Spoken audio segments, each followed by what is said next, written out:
उत्तर सिंध ऐं ॾखण सिंध जे इलाइक़नि में बरसाति पहुची चुकी आहे। हिन वक़्तु ॾहरकी, घोटकी, पनवाकल ऐं सालेपट जे इलाइक़नि में बरसाति जारी आहे। ॾाहिली ऐं उमरकोट जे इलाइक़नि में पिणु बरसाति शुरू थी चुकी आहे।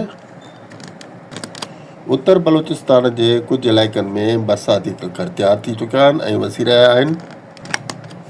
हिन वक़्तु सिंध जे अक्सर इलाइक़नि में हवाऊं बंदि आहिनि। अस्सलाम वालेकुम। वेदर विथ नज़ीर बम्बरो में भलीकार पेश आहे अॼु जी मौसम ऐं ईंदड़ ॾींहंनि बाबति अॻकथी। असांजो चैनल सब्सक्राइब करे वठो त जीअं त तव्हांखे बर वक़्तु मौसमी मालूमात मिली सघे। अॼु तमामु ज़बरदस्त सिस्टम तयारु थी आयो आहे जेको पंजाब खां सिंध जे अंदरि दाख़िल थियो आहे ऐं उत्तर सिंध वारनि इलाइक़नि कंदकोट, मीरपुर माथेलो, घोटकी, पनवाकल, सखर, शिकारपुर, जैकबाद ताईं पहुची चुको आहे। हिन वक़्तु जंहिं वक़्तु असां वीडियो ठाहे रहिया आहियूं, पर इहो अॻिते वेंदो शहदाद कोट यानी लाड़काणे ज़िले जे अक्सर इलाइक़नि में ऐं दादू, नौशहर, फिरोज़ मोरो, ख़ैरपुर, कंडियारो ऐं इन खां पोइ नवाबशाह ताईं हिन जा असर ईंदा ऐं ऐन मुमकिन आहे त इहो सिस्टम पंहिंजी बरसाति खीरथर जबल ऐं काछे जे इलाइक़नि खां पोइ कराचीअ ताईं पहुचाए ऐं इन खां पोइ उमरकोट, ॾाहिली ऐं ॾखण सिंध जे केतिरनि इलाइक़नि में बरसाति शुरू थी चुकी आहे ऐं अञा वधीक ताक़तवर बादल जेके आहिनि उहे पहुची रहिया आहिनि ॾखण सिंध जी तरफ़, जेकी ॾखण सिंध जे इलाइक़नि इस्लामकोट, मिठी, नंगर, पारकर, बद्दीन, डिगरी, मातली, मीरपुर ख़ास, खिपरो ऐं ठट्टो, चूड़ जमाली ताईं बरसाति वसाईंदा ऐं कराचीअ में बरसाति वसी सघे थी। अॼु इम्कान मौजूदु आहे, पर इन खां अलावा इहो असां तव्हांखे ॿुधाए छॾूं त कराचीअ में जीअं त कुझु सामुंडी हवाउनि जो असरु हूंदो आहे, इन करे बादल कमज़ोर थी वेंदा आहिनि। इन करे बरसाति जो ज़ोर तमामु घणो न हूंदो, पर हल्की फुल्की बरसाति जी उमेदु आहे। पर सुभाणे कराचीअ में ज़ोरदार बरसाति वसी सघे थी। हीअ आहे उत्तर सिंध में तेज़ तरीन बरसाति वारनि ककरनि जी पोज़ीशन, जेका ॾहरकी वारनि इलाइक़नि में घोटकी, सादकाबाद ऐं सालेपट खां सवाइ केतिरनि इलाइक़नि में चौधारी फिरियल आहे ऐं इन खां पोइ ॾाहिलीअ जे इलाइक़े में बि हिन वक़्तु तेज़ तरीन बरसाति जा ककर मौजूदु आहिनि, पर ॿियनि इलाइक़नि में तेज़ तरीन बरसाति वारा ककर हिन वक़्तु तयारु थी अची रहिया आहिनि, जेके हिन वक़्तु राजस्थान में मौजूदु आहिनि ऐं राजस्थान खां अचण में ही देरि न लॻाईंदा, अॼु शाम ताईं पहुची वेंदा। ऐं हाणे सुभाणे जे अॻकथी ॿुधायूं था तव्हांखे त सुभाणे किथे किथे बरसाति वसंदी ऐं केतिरी वसंदी।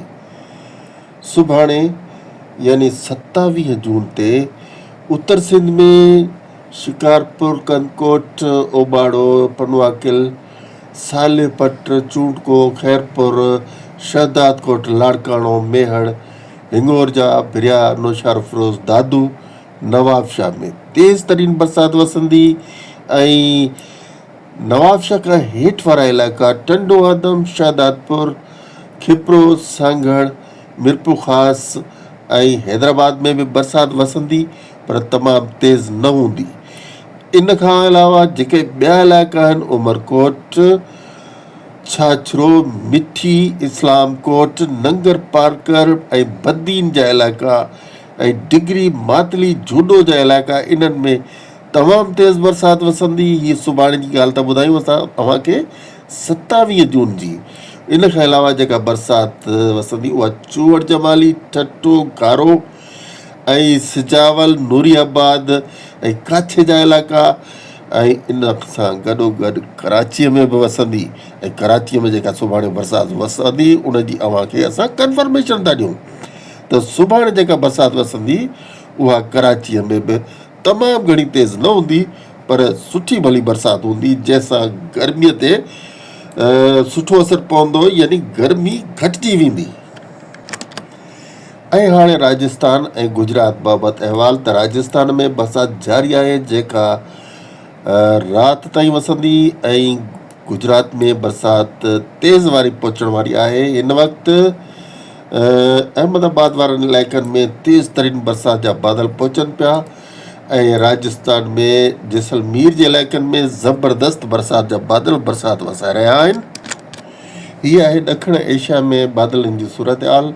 असां जेका रोज़ाना ताईं रिपोर्ट पहुचायूं पिया त उन हिसाब सां रोज़ बरोज़ असांखे ख़बर पवे थी त ॾखिण एशिया जे इलाइक़नि फिलिपाइन ऐं इंडोनेशिया, लाओस ऐं ॿिया जेकी बि इलाइक़ा आहिनि हिन में, उन्हनि इलाइक़नि में जेके बादल आहिनि रोज़ बरोज़ ताक़तवर थियनि पिया ऐं उहे बे ऑफ बंगाल तरफ़ वञनि पिया। अॼु पूरी सिंध में उबस ऐं गर्मीअ जो माहौल रहियो।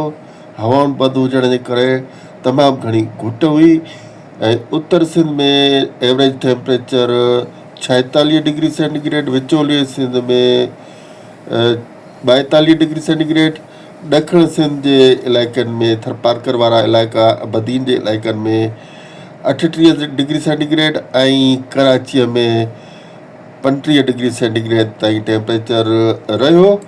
ऐं उमेदु आहे त इहो टेम्परेचर बरसाति खां पोइ घटिबो, पर वरी सुभाणे ॾींहुं थींदो ऐं सुभाणे वरी गर्मी वधंदी। इन सां गॾु जो की मौसम जी अपडेट पूरी थी। असांजो चैनल सब्सक्राइब कंदा, इजाज़त ॾींदा। अल्लाह हाफ़िज़।